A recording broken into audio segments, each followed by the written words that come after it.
Hey, beautiful souls. Thanks for joining me for Authentic Storytelling. I'm Linda Joy, storytelling guide, best-selling publisher at inspiredlivingpublishing.com, and the publisher of the beloved Aspire magazine. You know, one of the reasons I want to bring this series to life is I believe we're always telling ourselves the story, and sometimes we carry that story for years. And one of my roles as a storytelling guide is to help women excavate the wisdom from their journey and, of course, share it with others. So in the Authentic Storytelling series, you can, I'm going to grab the right piece of paper here, you will meet empowered women who share the wisdom, lessons, and transformation that they experienced writing their sacred soul story. Because what I've noticed is that through each woman's soulful conversation so far in this series, I'll tell you, you are going to discover how lessons they learned in writing their story can empower you to create a new narrative, one that empowers you, supports you in living your best life. And as always, I open with an inspirational quote from my guest's story in Divine Synchronicity. And this one, you have to know Sha, my special guest here. It's when opportunity knocks, remember to say yes. And Sha, when I read that, I was like, oh yeah, how many times have I'm like, no, no, no, no, I'm going to hold that door closed.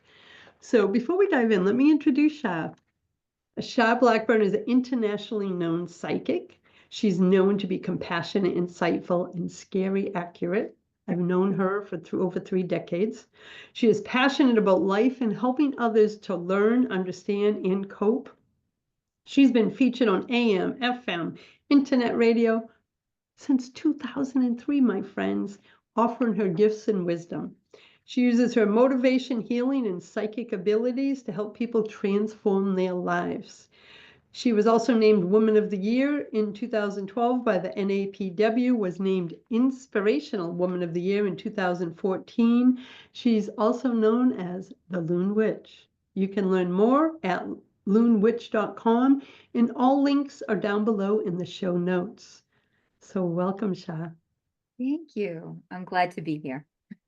Well, I'm glad you're here. Today's episode is called How I Became a Radio Psychic, and I know the story and journey. But when I read that title, I'm like, talk about divine synchronicities, how things unfold, right?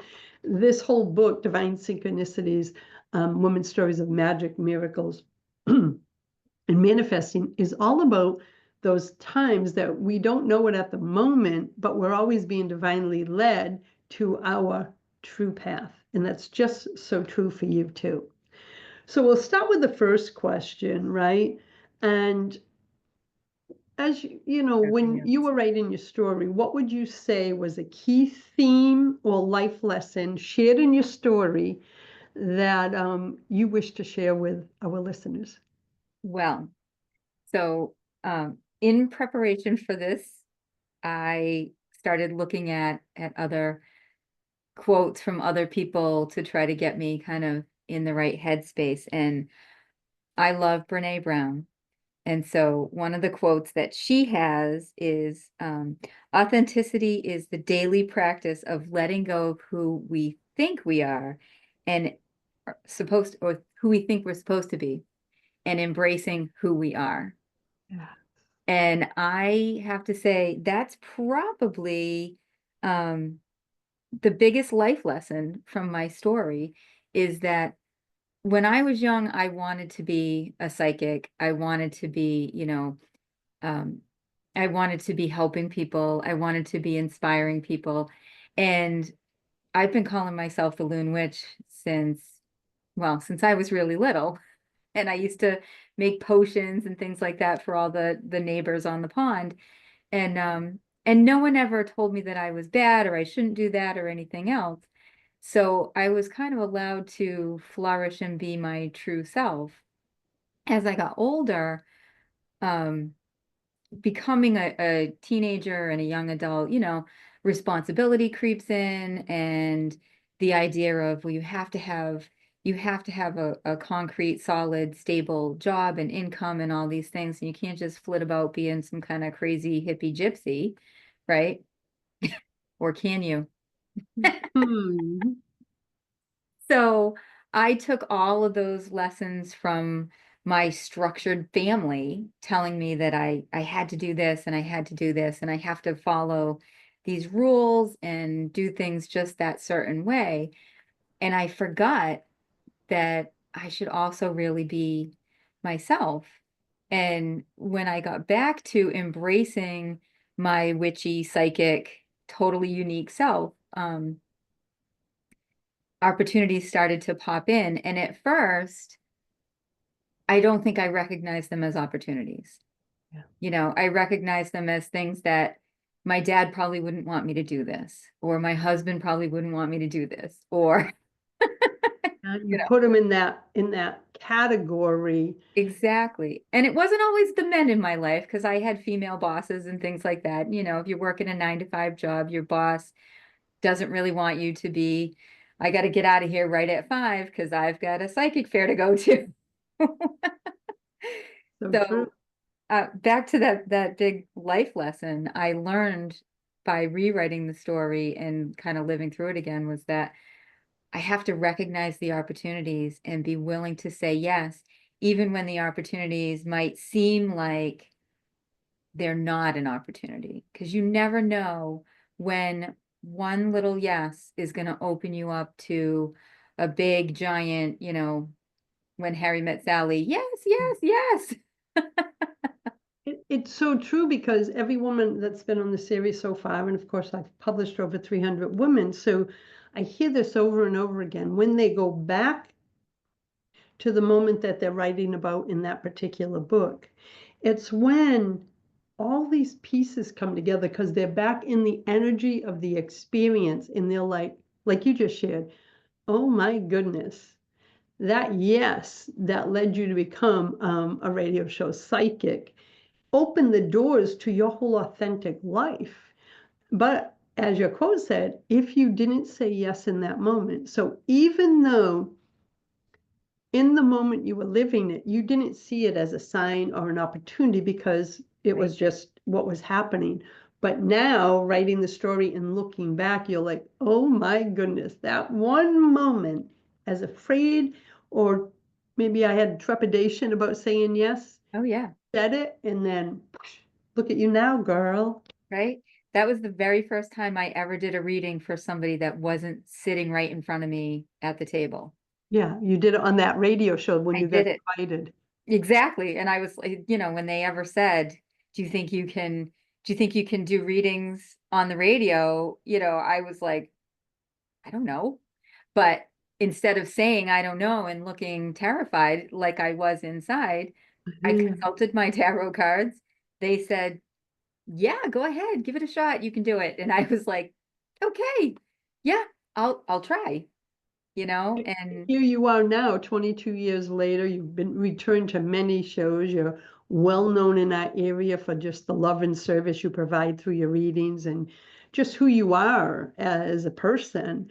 And because I've known you for so long, it's like I've watched you, even sometimes when it was from afar, I've just watched you grow into your authentic self. And now it's been such a beautiful thing to watch because it's what I wish for everyone. It's what I mm, wish I discovered in myself years ago. It's why I do things like this series because I want all women, all young girls, I have a granddaughter now, just take off the damn mask that they think they have to wear yep, to fit in when the reality is that we're not meant to fit in. The world needs our unique magic. The world needs your unique magic. So that's exactly. beautiful about, I think that is the key theme in Life Lesson through your story is about the authenticity and showing up and saying yes. So let's go to the second story because as you discovered in the authentic storytelling framework and program, it's not just a writing process. A lot of people thought, oh, I'm going to write, I'm going to go be published in Inspire Living Publishing. It's actually an invitation to use storytelling to connect to your higher self and to peel back the layers of the limiting stories that you me, all of us, have held about experiences that we've lived, and we get to craft a new narrative. So saying that, how did writing your story empower, heal, transform you on your self-discovery journey? Well, I'm glad you asked. Um, this is my second anthology with you. And both times when I sat down to write my story, there was a particular story that I wanted to write about an interaction I've had with my dad. And both times that story, I sat down, I did all the things to make my sacred space. I'm ready. I've got the story and the memory in the forefront of my mind. And the universe was like, no, actually, this is what you're going to write. And as I was writing the story, I realized that all of the key people involved in that instance of my life have passed away, except for me. Mm. And so it's been a real healing journey to Mm. look back and see the connections of all these people that believed in me in a way that I didn't believe in myself at that time. I'm really good at being the behind the scenes person, and being that support. I'll be the support for everybody else, for those of you who don't know me, I've been involved with the Pagan Pride Project for over 20 years. I retired from that position, but I was behind the scenes, like, let's put these big giant events on for thousands of people across the country. And I was a support person for the New England region. And so I've been good at picking, you're the leader, you're the leader, you're the leader, and I'm just the person behind the scenes saying, you should contact that person to be a keynote speaker. Or so And then you didn't see yourself as we all saw you in the area, because as I said, I've known you for a long time. So I've always seen you as a leader, but your own story was that you were the support person. So isn't it funny, ladies? I'm sure you all have a narrative in the background, and this is why we're talking about the authentic storytelling. What stories are you telling yourself? exactly. So go ahead and share that, what that message was on this journey of writing this story. So that message for me was that I needed to see myself the way other people were seeing me. I needed to recognize when, I mean, what happened was, not only did I get to become a radio psychic, and I was consistently on that FM drive time show for a dozen years, until the DJs that were running that show, one of them passed away suddenly, another one moved back to his home state. And so they changed the way the show was structured, and they don't have that segment anymore. So of course, I moved on and have done other things. But when I recognized that other people were seeing me in this light as a healer, as a leader, as an expert, and that's what we want. We want to be seen as the expert of what we can do. And a lot of times we don't necessarily recognize, I mean, because I've been psychic my whole life and have given readings and started doing psychic fairs when I was 18. We're not going to talk about how old I am now, but each time my parents would say, well, it's a nice hobby, but you need a job, you need this, you need this. And it broke my heart a little bit. And then to have these people stand up for me and say, we're going to put you on the radio. We believe in you. We don't even know you, but we feel that energy, that we know what your capability is. And it allowed me to find some really deep healing for some other traumas that I had had around people putting their own fear on me, and me accepting that fear as, like, because they're afraid, like, that's not a choice they would make for themselves, so I can't make that choice for myself either. And then when the universe, as Lisa Hamrata said, right, and when the universe gives you a loving shove Towards your destiny. towards your destiny, right? um you it's like you've got two choices. You can either say, you can always say no, right? But you know in your heart that saying no is it's just gonna crush you. And when you say yes and you align yourself with the universe and what God, the angels, the divine has in store for you, you blossom. You just really blossom. And so that's what's happened for me, is that rewriting that story, reliving that, I've gotten such a tremendous healing around some of those traumas in that time frame of my life. And I've been able to really blossom almost again, so as Like the second chapter of the healing. yeah. And something you said too is, you said so much, but before we go to the final question, one of the things that caught up with me is that the beginning you said about the shoulds and have tos of what other people's expectations, being your authentic self. And then you just shared about seeing yourself as others see us. And I think that's the core message. I want you to hear that, because we always have a script keeping us limited based on everything we picked up. How others see us, especially in our highest light, is really the truth of who we are. We don't pay attention to the ones that choose to see us in our lower based energies, because that's a reflection of them, not us. So I think that was beautiful, Sha. And in our final question, as we come to a close, what authentic storytelling is about, diving deeper into the stories we tell ourselves, as you just so beautifully shared. So as we come to the close, what is a piece of wisdom, inspiration, or a life lesson you hope women take away from your story, which is called How I Became a Radio Psychic? And what is that piece of wisdom in our closing moments? So the piece of wisdom that I hope that all women take away is to practice that authenticity, to look in the mirror and see yourself the way other people see you.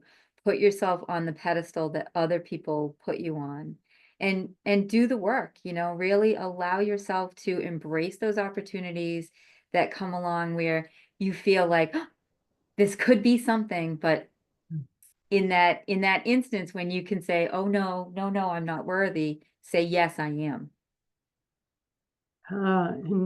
And that really speaks to me, and I'm sure every woman listening right now, there's been times, if you look back on your life, that you said yes to something, even though deep inside that inner child was like, what are you doing? But when you step out of your comfort zone, out of your limited self, and make a yes decision from your higher self, I am living proof, Sha is living proof, as well as many women in this book. The divine will rise up to meet you, and the path ahead is so much greater than you could have ever done with your smaller self mind. And I'm living it right now, story for another day. And I'm saying yes. And yes, yes, yes, even though I don't know the path ahead. And I'm going to tell you, it's a magical place to live. And I want to say thank you, Sha, because that was beautiful how you closed that. And what a powerful lesson. Say yes despite the fear. So I want to invite everyone, visit loonwitch.com, stay connected with Sha. All the details are below, along with her bio in the show notes.